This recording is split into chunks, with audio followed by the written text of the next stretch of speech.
Rebel Jack with First Blood. All right.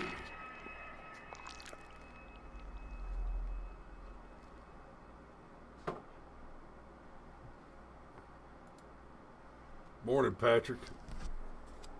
Y'all hang out. We're going to get some more coffee, and we'll be with you in just a second.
Yeah, we were talking about something unrelated. Good morning.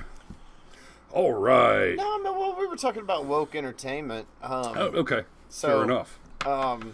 Let's tell these people good morning. Yeah, we haven't even gotten to the lack of tampons yet there, Patrick. That's going to be... Shoo, buddy. We got Rebel Jack with us, Patrick, Sean Stryker, Steve Rodemeyer. Good morning, everybody. Goldblum. Hey, buddy. Megan Anderson, how you doing, sugar? I see Dan and Your Majesty. Sergeant Major's got one of my youngins this morning, and yes, they're having Ma and Granddad day camp while the rest of my monkeys are out doing archery and stuff. And Uncle Steve says hottie. Is that like a hot apple toddy? Hottie, hottie, hottie. That'd be one way to wake up. My 14-year-old son is sick of this crap too. Yesterday he showed me last straight men memes. We might have. Okay, that might be me more Monday. Andrea, you need to send me all those memes. Yeah, please. I need to see all those last straight man memes. Yeah, that might be Monday. So, you know what we should do? We should just. In fact, send them to the show at brushfiremind.com. Send them to that email address. Yeah. And We will appreciate that. You know what we should do, though? You know what we should do?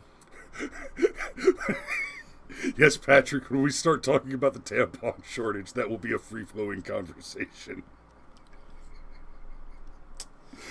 Wow. Already! But, you know what? Let's talk about what we're going to talk about this morning. Welcoming to, like, my, like, not at all secret gay agenda. And so, like, I feel like I felt like it was, I mean, like... And, you know, it's what she says. You know, my not-so-secret gay agenda. And they were totally welcoming and open to my not-so-secret gay... And then she says, like. And she's so excited and just over-the-top jazzed about the prospect of hurting your children that she can't complete a sentence. Just can't get through. Yep, there you are, Patrick. Like, I'm so like, yeah. Let's have these two characters kiss. Let's, in the background, this, like, I was just, wherever I could, just basically adding queerness to, like, if you see any... I mean, it's like she can't even complete a sentence. Like, oh. I'm going to gayify your kids, and I'm so excited about it. You're gonna what now? You think that we'll corrupt your kids if our agenda goes unchecked? Funny, just this once, you're correct. We'll convert your children. Oh, I cut that clip shorter than I thought I had. But yeah, that was from the San Francisco Gay Men's Choir, and when that song came out, it's been a little over a year now. There was huge backlash. It was like, look, see, they. And then they said, well, no, this was tongue in cheek. I dare you, go listen to that song and tell me that it's not, because it's not tongue in cheek. It's straight up. They're saying this is what we're going to do. It's tongue in ass cheek. Ouch. But I mean, they even go this far with it. Your children will work to convert all their sisters and brothers. Then soon we're almost certain your kids will start converting you. The gay agenda is coming home. Yeah, that's a joke, right? They literally said, our objective is to teach your children to convert their brothers and sisters, and then to convert you.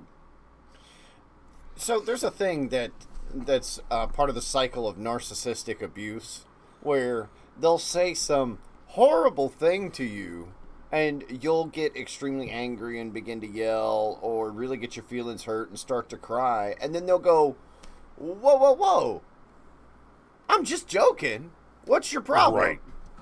And Stryker says there's 2 sex offenders in that choir. No, Sean, you're incorrect.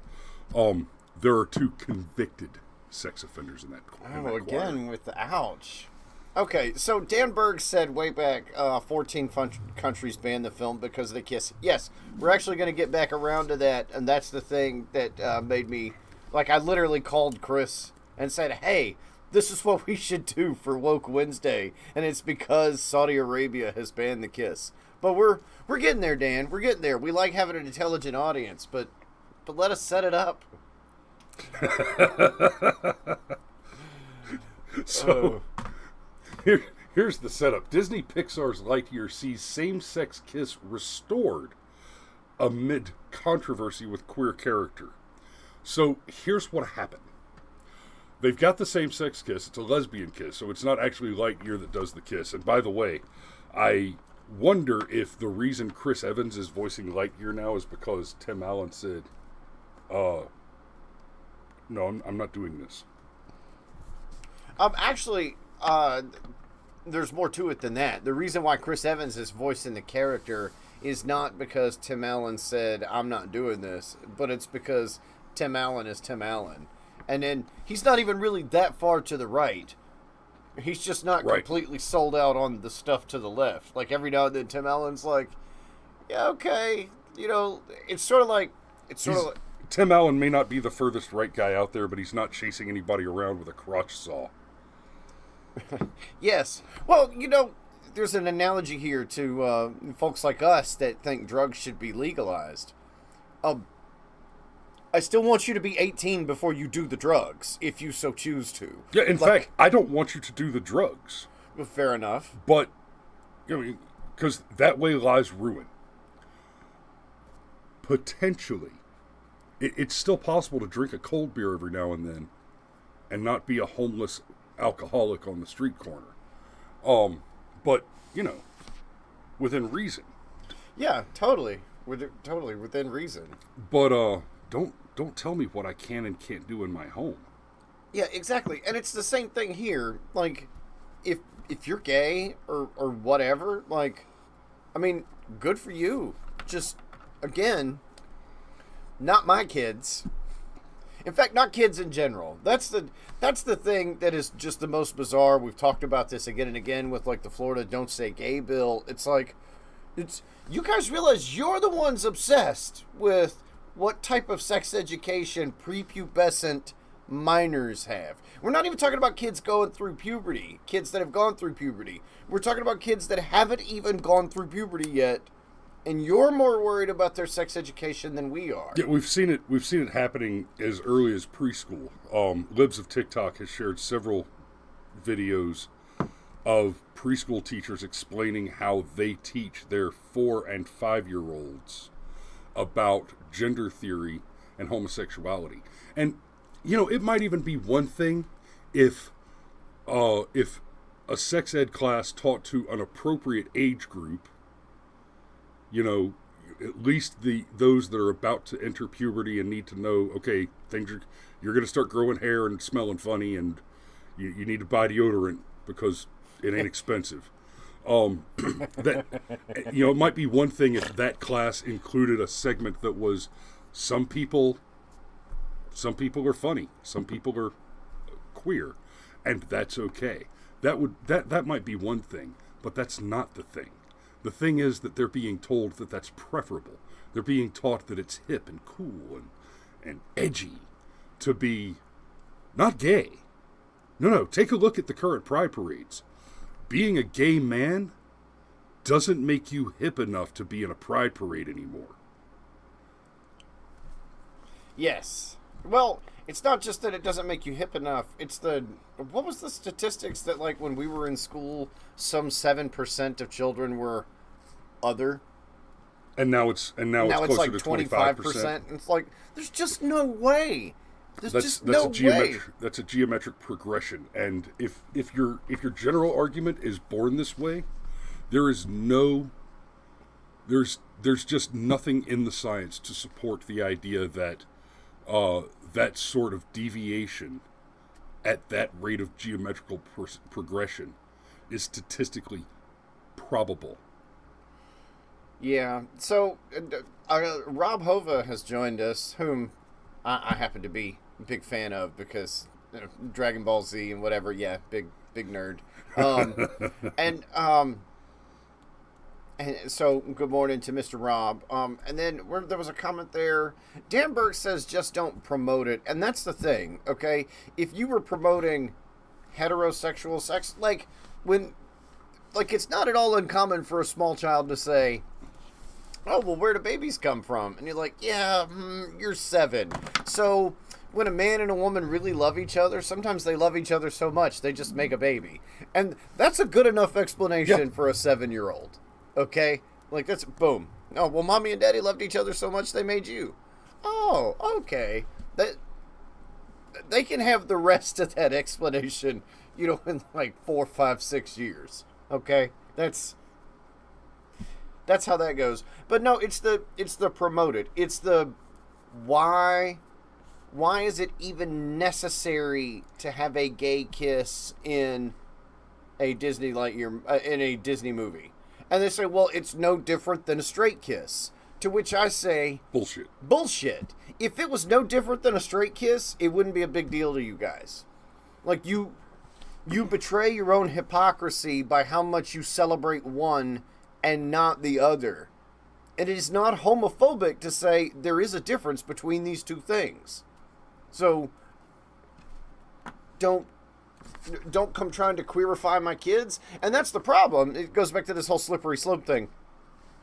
In the beginning, it was like, oh man, it's just gay marriage. What's wrong with you guys? You're bigots. And you're like, no, slow down. I'm actually not a bigot, okay? I'm actually okay with anything that takes power away from the government, including the government's ability to regulate marriage. I kind of see a world where, like, I've been hearing about civil rights for my entire life. Right. But, you know, like... It's just because you're too close on this side. I'm getting dizzy. Oh, okay, fair enough. But I've been hearing civil rights my entire life, and it's like, oh, this is the civil rights issue, and this is the civil rights issue, and this is the civil rights issue. And what's happened is somehow the black card has gotten less valuable, and now the gay card is more valuable. And now that the gay card is getting less valuable, I'm kind of nervous what's on the other end of that. Inflation's a bitch. Oh, see, I see. Well, it's only 8.6% last month. Yeah. I mean, based on the revised methodology, 17.6% based on the methodology of the previous high inflation point against which this is being compared as a high watermark. But who cares about numbers and truth when we've got Democrats? Now, Steve and I were talking about this issue, the gay marriage thing, the slippery slope idea last night. Because, 10, 15 years ago, the argument was we just want to be left alone and we want to have the same rights as everybody else. We want to be, what two adults do in their bedroom is nobody else's business. Look, I'll point out, they had the same rights. They could still have heterosexual. Everybody had the right to a heterosexual marriage. So it might not be what you wanted. And there's a whole rabbit hole we can go down on contract law there that really just dissolves all of the original arguments for the gay marriage litigation to begin with. And Obergefell is bad law because it's not law; it's a court decision. But that's also besides the point.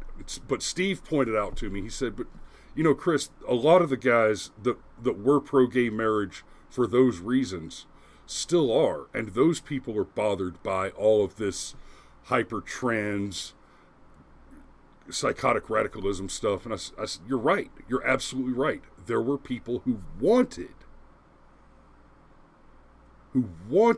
that outcome, but they were not the activists. They were not the vocally outspoken active ones. The fact of the matter is this: a homosexual couple that just wanted gay marriage and to be left alone and wasn't actively involved in the activism to get a bad court decision passed are as irrelevant as non-explosive Muslims.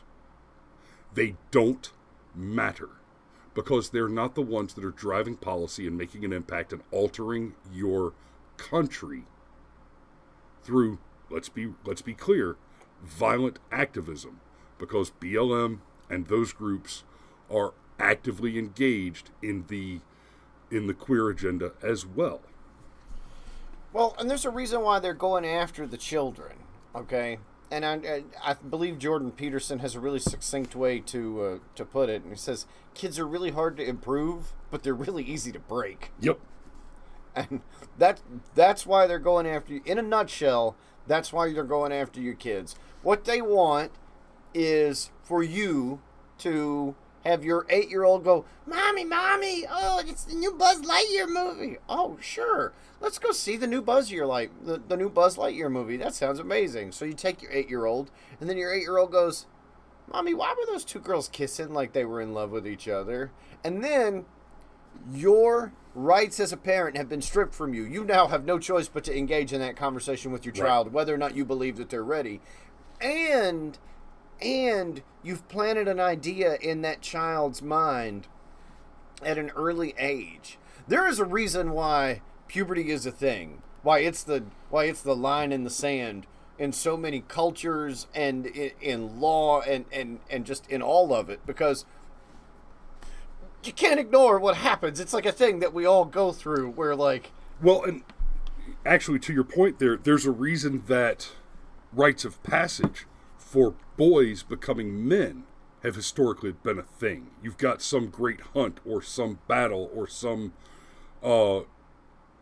apprenticeship program or something that demarcates your transition from boyhood to manhood. And it's because that puberty for boys and girls is so very different. When a girl crosses that threshold, the transition is painfully more obvious than it is for a boy.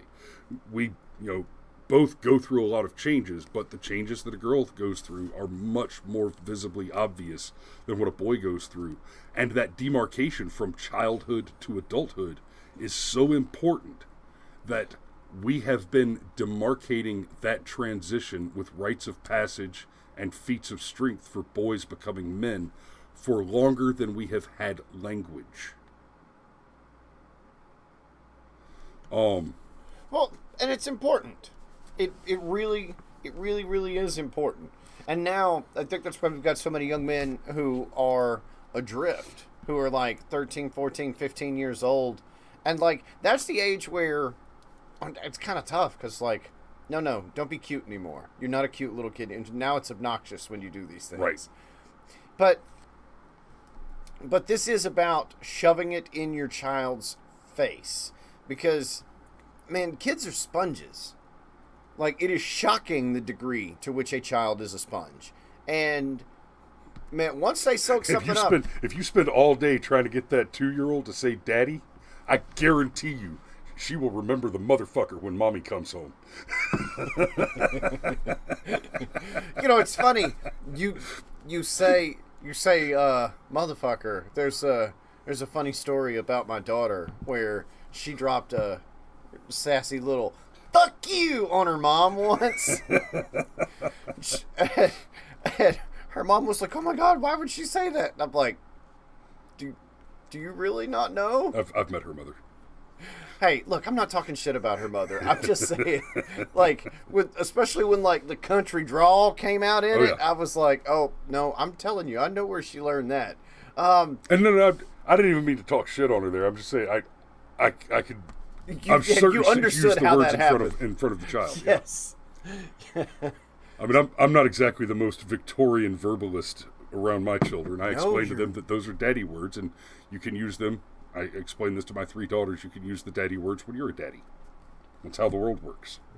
That is exactly how the world works. So, the other side of this, though, is this scene was cut from this movie. Then they put it back in, and now, like, Saudi Arabia went, yeah, but no. Allah says no. So basically, it was cut because everybody but America and Great Britain said no. And then the not-so-secret gay agenda people at Disney pitched a temper tantrum. And when they were both done shouting, Disney said, okay, we'll put it back. And so Disney chose to forego the profit margin. And I'll give Disney this.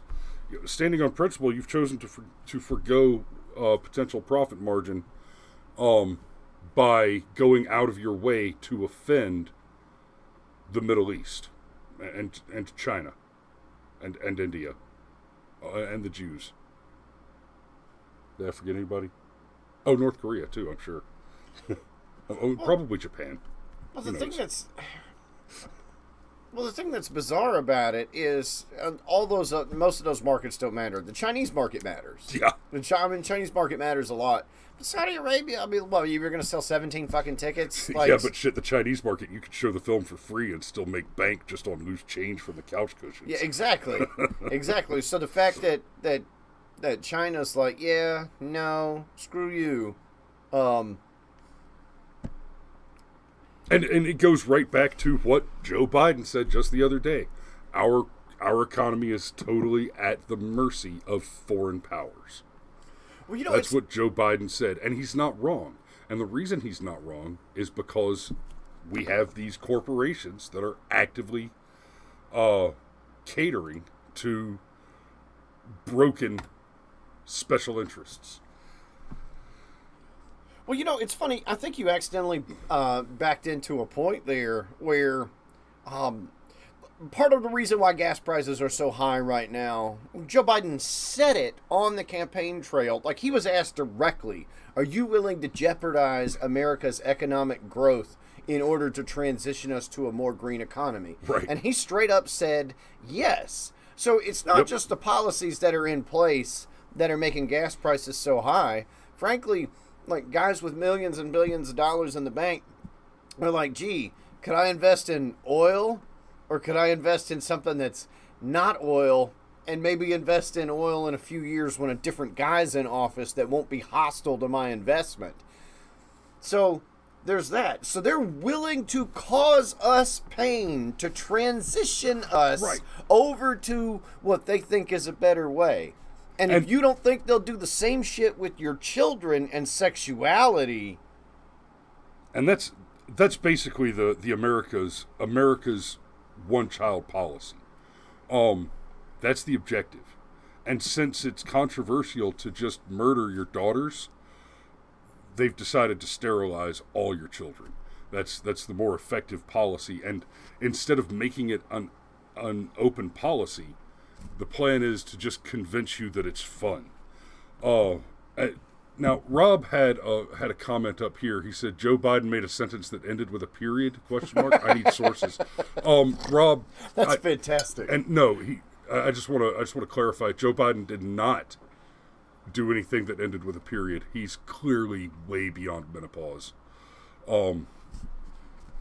Just to clarify that.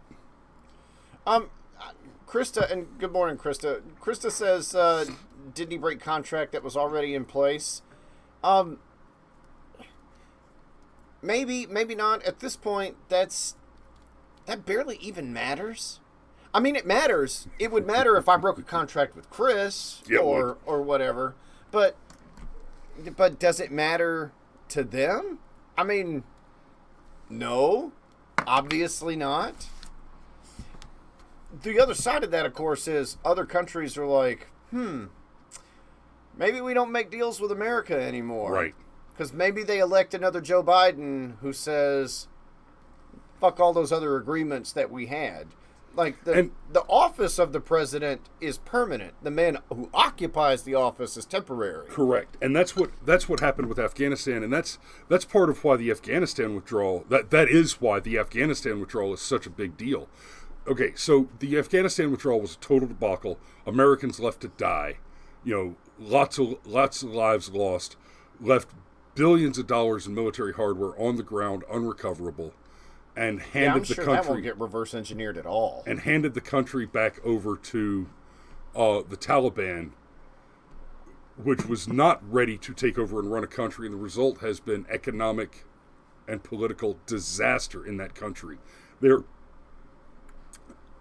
Taliban's takeover of Afghanistan has been so disastrous that the country was literally better off in open war.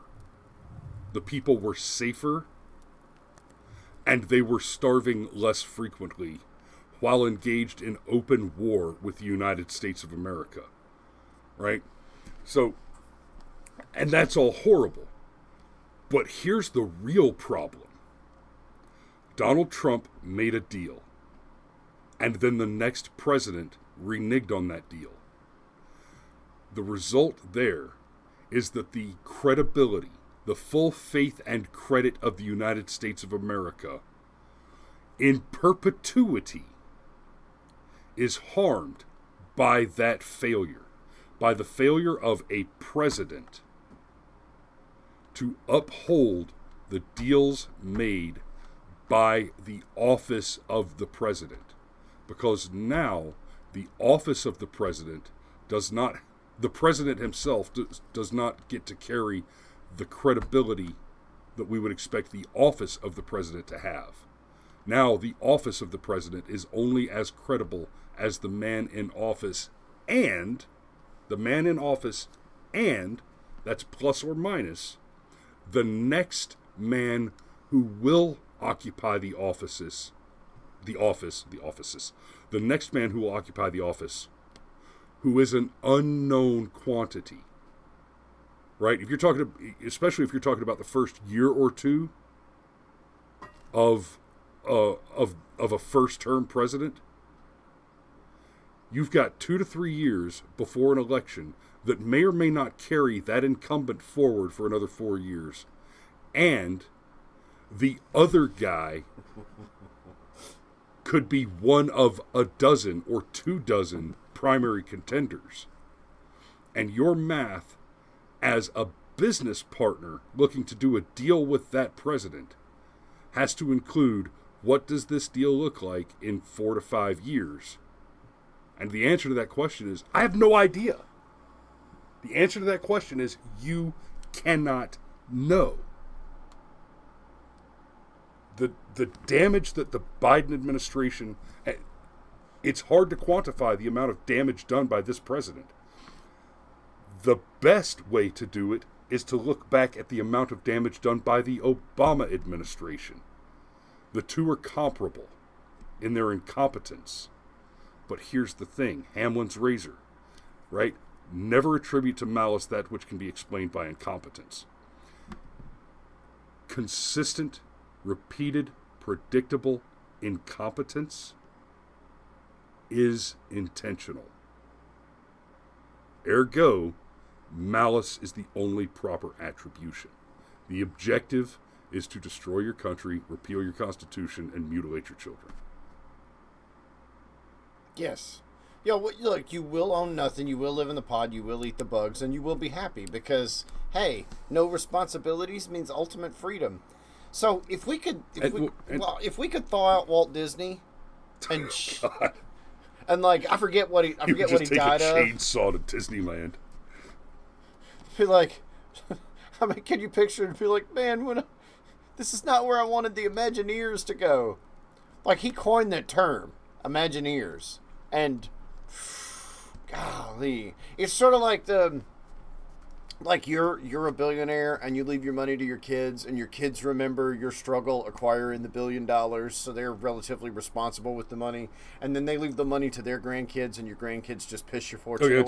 It's gone in 3 generations. Okay, but what I'm saying is, like, could you just, if you could bring that billionaire back for a day and show them their grandchildren, like, smoking Parmesan cheese all day long, throwing their money away.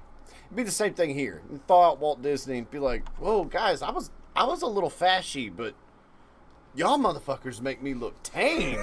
Like, what happened?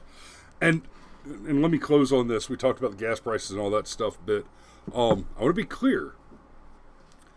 Everything that seems to be going wrong right now, It's right? not. There's this wonderful video clip where Donald Trump is doing one of his rallies, and he says, basically, if I don't win, if Biden wins, you're going to see $5, $6, $7 gas. Check. You're going to see more foreign wars, trillions of dollars spent on more foreign wars. Check. You're going to see, no, we're not in trillions yet. He goes down the list, and basically predicted everything that's happening under Biden, and kind of like how Obamacare went. We knew it was going to be bad. And then it was worse, faster than we could have feared. The same thing's happening under Biden. It's worse, faster than we could have feared. But keep in mind, take a look back. All this crap, and this is, we've touched this a couple of times today. The gas prices, the energy shortages, the food shortages, all this stuff. Biden ran on this. Biden got elected on a platform where he promised to raise your costs and cause you harm. He guaranteed that he would shut down the energy industry and make it harder for you to live and pay your bills and go to work. That was his promise. So the fairest thing we can say about Biden is, at least he appears to be keeping his word to the American people, if not the word of the presidency to our foreign allies, and even to our foreign enemies. The man, I honestly don't think Biden's running anything, because I think that there's somebody pulling the strings there. That's not the same as the bizarre claim that the left was always making, that Donald Trump is simultaneously stupid and an evil genius. Yes. I think that there's he's an a Bond evil villain, genius, but he's dumb. Right. I think that it's more likely that there's an evil genius behind the washed on hot Muppet that is Joe Biden. Yes. I'm like, your dad's Rumble comment is funny. He's saying, are you saying we should spend your inheritance? Yes, Sergeant Major. Take my kids to the beach occasionally. That'll work. All right, we're gonna go ahead and wrap it up here. Did you have something else to close on? No. It's been another edition of Woke Wednesday. It has indeed. So, and so y'all be safe out there, and we will see you tomorrow. Your children will work to convert all their sisters and brothers. Then soon